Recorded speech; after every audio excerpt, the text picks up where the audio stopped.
Dans un monde plein de distractions et de comparaisons constantes, comment un jeune peut-il découvrir ce qui compte vraiment et rester ancré dans la clarté intérieure? Quand vous dites jeune personne, nous disons non, c'est ici que je me tiens, et je suis une jeune personne, et j'ai une vie à vivre. Dites-moi, y a-t-il quoi que ce soit dans la vie auquel vous aspirez et auquel votre grand-mère n'aspirait pas elle aussi? Fondamentalement, vous voulez la sécurité. Oui, oui, vous voulez être aimé, vous voulez être apprécié. Oui, vous voulez un peu d'argent, vous voulez une bonne maison. Quelque chose ici que la grand-mère ne voulait pas. Alors, êtes-vous jeune? Où est la jeunesse? La psyché vieillit.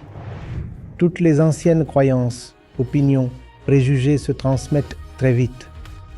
Non, pas transférés, implantés, implantés, implantés sans consentement.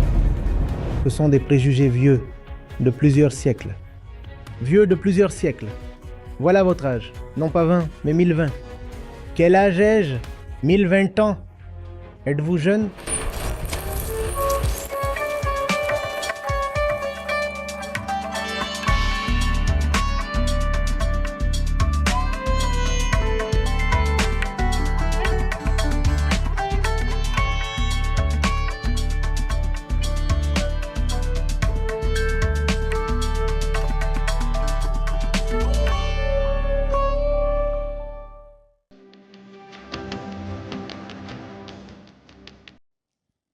Bonsoir, monsieur. Bonsoir à tous. Donc, la question est, dans un monde plein de distractions et de comparaisons constantes, comment un jeune peut-il découvrir ce qui compte vraiment et rester ancré dans la clarté intérieure? Non, regardez, personne ne commence avec une feuille blanche. Quel est votre nom, s'il vous plaît? Kasturai Chaudhary. Exactement. Personne ne commence à partir de zéro. Quand vous dites « Comment un jeune découvre-t-il quoi faire ?» Et il y a tellement de bruit, de désordre et de confusion. Veuillez relire la déclaration. Dans un monde plein de distractions, Et la distraction et la comparaison. comment un jeune peut-il découvrir ce qui compte vraiment? Ce qui compte vraiment et reste Enraciné dans la clarté intérieure. ancré dans la clarté intérieure. Mais moi, je ne commence pas. Depuis zéro. Je pars de quelque part, n'est-ce pas? Quand vous dites « jeune personne », cela donne l'impression que vous faites référence à quelqu'un qui ne fait que commencer. Mais ce n'est pas vrai. Vous êtes peut-être jeune, oui. Oui, vous êtes jeune. Mais êtes-vous à zéro? Psychologiquement, avez-vous une page blanche? Je vous le demande. Aviez-vous une page blanche même quand vous aviez 5 ans? Disons que vous avez 25 ans aujourd'hui. Même à 5 ans, aviez-vous une page blanche? Personne ne parle d'une page blanche. Alors ne demandez pas, comment puis-je avancer à partir d'ici? La première chose à se demander est, comment suis-je arrivé ici? Où suis-je? Nous sommes très intéressés de connaître la voie à suivre. Mais nous ne sommes pas intéressés à remettre en question nos coordonnées. Nous disons, non, c'est ici que je me tiens, et je suis jeune, j'ai une vie à vivre. Et il y a ces, vous savez, 14 chemins qui bifurquent. Monsieur, comment choisir? Tout d'abord, avez-vous besoin de rester là où vous êtes? Tout d'abord, avez-vous besoin de posséder ces coordonnées et d'opérer à partir de là? Je vous le demande. Peut-être que le chemin n'est pas devant, mais à l'intérieur.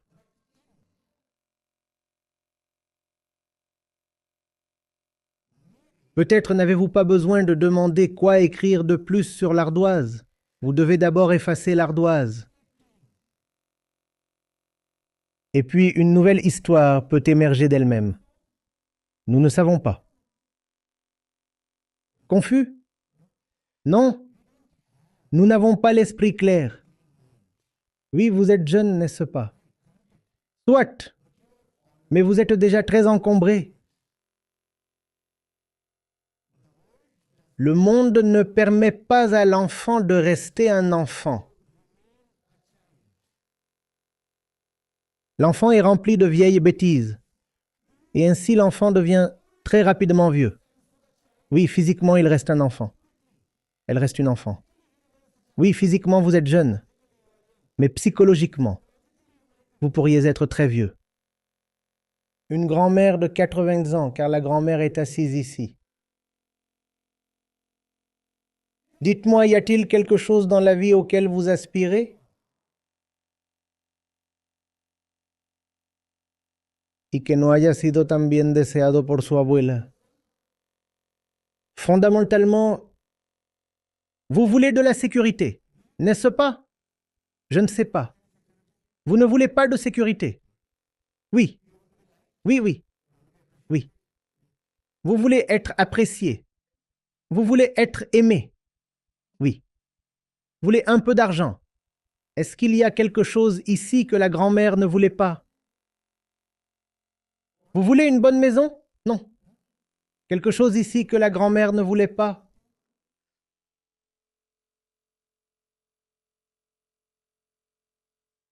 Partagez-vous bon nombre de vos croyances avec votre grand-mère sur le monde? Dieu, la religion, n'est-ce pas? Il y a de fortes chances que ce soit la même ligne religieuse, la même caste, toutes ces choses, n'est-ce pas? Alors, êtes-vous jeune? Êtes-vous jeune? Où est la jeunesse? L'enfant est né. Et grand-mère entre dans 2 mois ou 5 ans. Le visage reste jeune. La psyché devient vieille. Toutes les anciennes croyances, opinions, préjugés se transfèrent très rapidement. Non, pas transférés, implantés. Implantés sans consentement. C'est une violation, une pénétration sans consentement. On ne vous a jamais demandé, mais toutes ces choses ont été ancrées dans votre esprit, et maintenant vous êtes vieux. Et c'est pourquoi cette confusion. Sinon, la vie est un champ ouvert, et vous êtes éduqué, vous êtes en bonne santé. Le monde est à vous. Voyez-vous ce qui se passe? Nous n'avons pas besoin de demander quoi faire ensuite. Nous devons demander ce qui m'est déjà arrivé.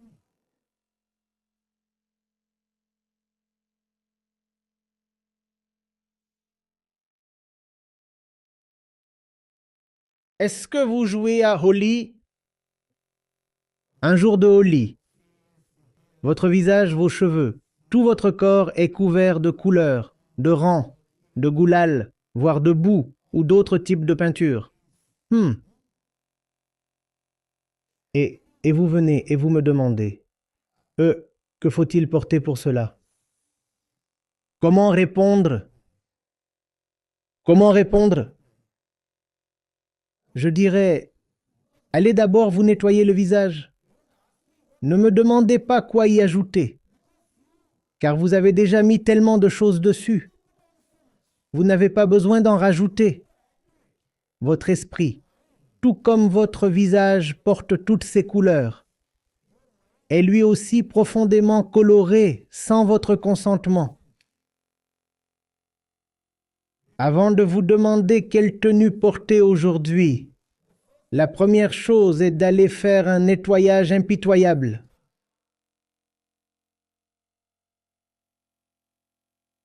Débarrassez-vous de tout ce que vous portez du passé, des influences, de la société, des pères, des médias, de la télévision, Les algorithmes. Permettez-moi d'être un peu personnel. Vous êtes d'accord? Ouais. Comment savez-vous que vous devez avoir ce genre de... une coupe de cheveux, cette coiffure? Comment savez-vous? Je demande à mon coiffeur de faire selon selon mon visage. Alors, votre coupe de cheveux est-elle la vôtre? S'il te plaît, dis-moi. Est-ce que cette coiffure est la vôtre? Alors, êtes-vous jeune? Êtes-vous jeune? Êtes-vous jeune? D'accord, une autre question, plus profonde. Celui qui est derrière vous a à peine des cheveux.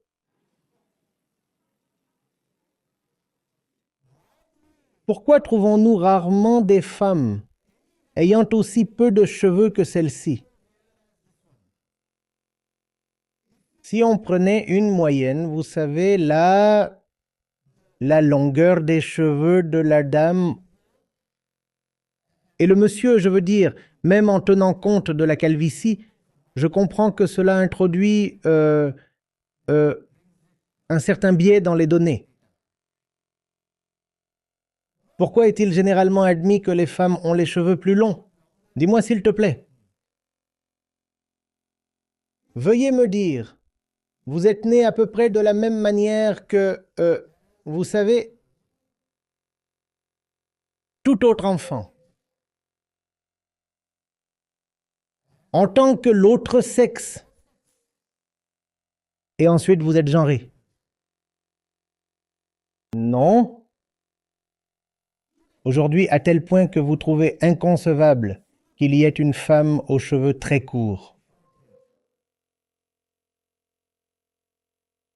Chaque fois que vous fermez les yeux et vous pensez à votre bien-aime. Est-ce qu'elle a les cheveux courts, vraiment très courts? Êtes-vous jeune? Êtes-vous jeune? Ce sont des préjugés vieux de plusieurs siècles. Vieux de plusieurs siècles. C'est votre âge. Non pas 20 ans, mais 1020 ans. Quel âge ai-je? 1020 ans. Parce que je porte tous les poids des siècles. C'est mon âge.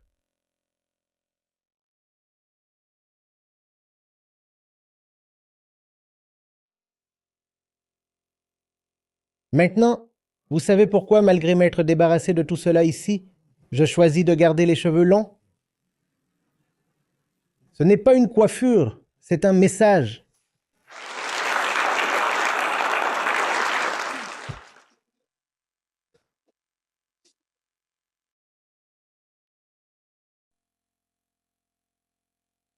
Si c'est là que nous en sommes, c'est de là que viendront toutes nos décisions sur l'avenir, n'est-ce pas? Si nous sommes si pleins du passé, ce passé deviendra maintenant le futur. Vrai ou faux? Si tout à l'intérieur vient du passé, ce même passé deviendra maintenant l'avenir de ce jeune. Mais elle continuera à prétendre, je suis jeune, et je commence une nouvelle vie, fraîche. Il n'y a rien de nouveau, il n'y a rien de frais, c'est juste le passé qui se répète. Et continue. Appelez-vous le produit recyclé comme neuf? Combien d'entre vous le font? Dites-le moi, s'il vous plaît. Appelez-vous un produit recyclé comme neuf? Non. Pourquoi les hommes ne colorient-ils pas leurs lèvres? Quel est le problème? Les lèvres sont à peu près les mêmes, non? Les lèvres ressemblent tellement, tellement, tellement au nez. Lèvres-nez. À peu près la même chose. Presque aucune variation de genre. Presque aucune variation de genre. Donc vous ne pouvez pas justifier en disant « Mais nous sommes des femmes, alors nous avons des lèvres distinctes. » Les lèvres sont les mêmes. Les lèvres sont comme la langue. Les lèvres sont comme les dents. Les lèvres sont comme les reins. Vous pouvez avoir une greffe de rein d'un homme à une femme, de la même façon. Les lèvres sont comme du sang. La femme peut donner son sang à un homme, c'est à peu près pareil. Comment se fait-il que les femmes aient les lèvres colorées? Et les hommes ne peuvent même pas y penser? Pour les hommes, c'est scandaleux. Pensez à un homme ici avec des lèvres colorées, et vous diriez, non, non, regardez, regardez-le.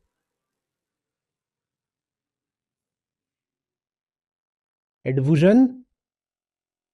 Ses lèvres sont si vieilles, si vieilles. Ses lèvres sont anciennes. Ah. Comme les lèvres d'une momie. Ces momies égyptiennes, non? Pensez à leurs lèvres. Nous continuons de porter ces lèvres, des lèvres anciennes, des lèvres momifiées. Et puis nous disons, oui, regardez ces lèvres, elles sont si accueillantes. Non, elles ne sont pas accueillantes. Elles font peur. Vous ressemblez à une momie.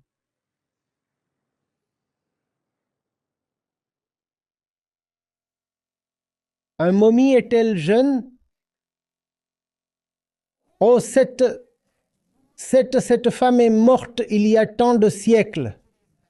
Tout ce qui a été préservé, c'est le corps jeune. Elle n'est jeune que dans le corps. Elle est morte il y a plusieurs siècles, mais le corps a été préservé. Le corps est jeune. La femme n'est même pas vieille. Elle n'est plus. Elle n'existe pas. Est-ce que nous existons?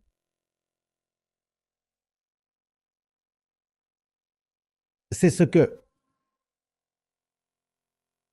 les philosophes occidentaux font allusion à ce qui est au cœur de la philosophie indienne. Si vous êtes dépendant, vous n'existez pas. C'est ce qu'est l'Advaït, la non-dualité.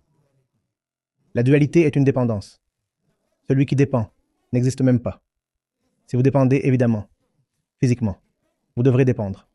Vous êtes debout, sur la terre. Oui, physiquement, vous êtes dépendant. Mais psychologiquement, si vous dépendez, vous n'existez même pas. Vous n'existez même pas. Et nous dépendons tous tellement du passé, sur les tendances, sur tout ce qui est en dehors de nous. Sommes-nous jeunes?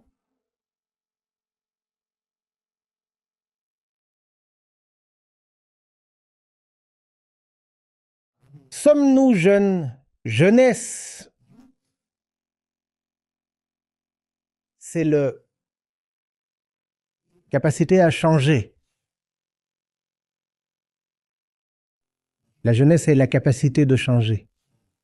La jeunesse est la capacité de donner naissance au nouveau. Pensez-y comme symbolique, pas physique. Pas physique. La capacité de donner naissance au nouveau. Disons que ceci est du bois. Disons que ceci est du bois. Ou bien cela... Disons que ça vient d'un arbre. Quand la branche est jeune, vert, frais et vivant, que peut-il faire? Deux choses. Il donne naissance à de nouvelles feuilles. Deuxièmement, il se plie. Il se plie. Il ne suit pas le cours. Il ne dit pas « J'ai une forme et je m'y tiens ». N'est-ce pas? C'est ce qui définit la jeunesse. Pouvez-vous changer cela? Pouvez-vous changer cela? Pouvez-vous changer de cap? Si vous pouvez changer de cap, vous êtes jeune.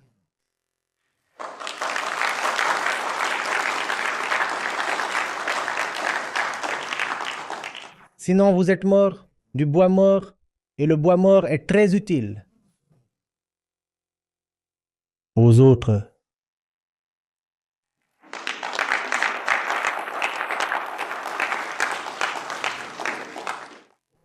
Que voulez-vous être, vivant ou utile? Vivant. La plupart d'entre nous sommes très utiles, surtout en Inde, et surtout les femmes indiennes. Nous sommes l'incarnation du sacrifice, n'est-ce pas? Très utile et donc respectable. Regardez-la. Elle n'a rien à elle, même pas un compte bancaire. Même sa vie ne lui appartient pas. Ça appartient à la famille, au mari, aux enfants, aux parents, aux beaux-parents. Elle n'a rien, et donc elle doit être vénérée comme une déesse parce qu'elle se sacrifie tellement. Je vous demande, Voulez-vous être utile ou vivant? Vivant. Ouais. Alors vous êtes jeune? Oui. Le fait est que cela ne peut même pas être utile. Parce qu'il n'est pas vivant. Tout ce qu'il fait, c'est obéir aux ordres. Je le place ici, il reste ici. Je le place ici, il reste ici. Et ceci aussi est du bois sous mes pieds. Voulez-vous être le bois sous les pieds de quelqu'un? Voulez-vous être placé ou placé au hasard par d'autres et par les circonstances ici ou là? S'il vous plaît, dites-le moi. Eh bien, placé est un mot très significatif pour les campus, non? Celui-ci est placé ici. A-t-il choisi d'être placé de cette manière? Combien d'entre vous attendent un déplacement? Dis-moi, oui, allez. Ouais, pas possible. Celui-ci, quelqu'un l'a placé. Il a été placé et maintenant tout le monde se réjouit. Les parents sont tellement heureux, distribuant des bonbons. Mon enfant a été placé.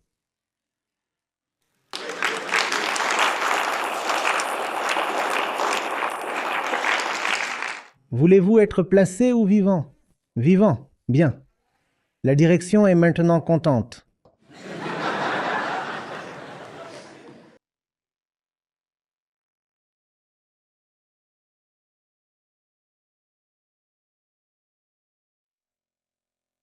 Celle-ci est réglée, non? Regarde, peut-elle bouger? Laisse-la ici, elle restera ici pour un siècle. Laissez-le ici, il restera ici pour un siècle. Voulez-vous vous installer? C'est bien établi, et c'est ce que tout le monde vous demande. Quand serez-vous installée, ma fille? Voulez-vous être installée ou vivante? Vivante. Alors ne vous installez jamais.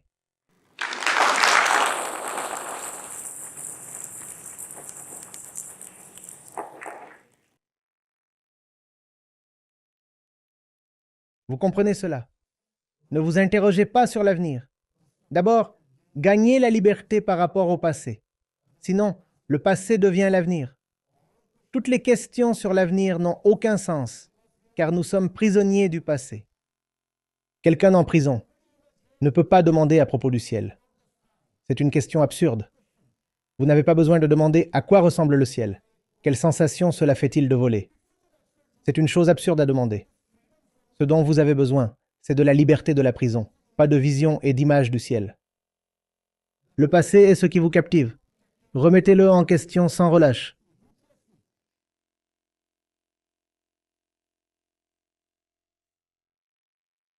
In. Apportez les choses et n'ayez pas peur de salir ou polluer les eaux parce que c'est ce qui se passe. Quand vous questionnez, il y a alors confrontation et controverse. N'ayez pas peur. Dites-leur, allez-y, d'accord, je n'ai pas peur.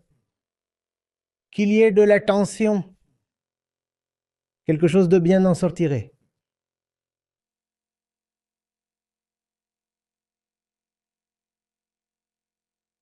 L'existence progresse par la destruction créative, non? Si vous ne démolissez pas les absurdités existantes, alors aucune nouvelle bonté ne peut naître. C'est pourquoi la destruction est aussi importante. N'en ayez pas peur. Ne soyez pas tellement attachés à la continuité. Vous savez, cela se passe. Et comment puis-je maintenant l'obstruer? Obstruer. Qu'il y ait des discontinuités. Rompre, se libérer. Ces pauses sont nécessaires. Et ensuite, vous n'avez pas besoin de demander. Qu'en est-il de l'avenir? Ensuite, l'avenir se dessine de lui-même. Très agréablement. Sans beaucoup de votre planification. Et au-delà de votre imagination.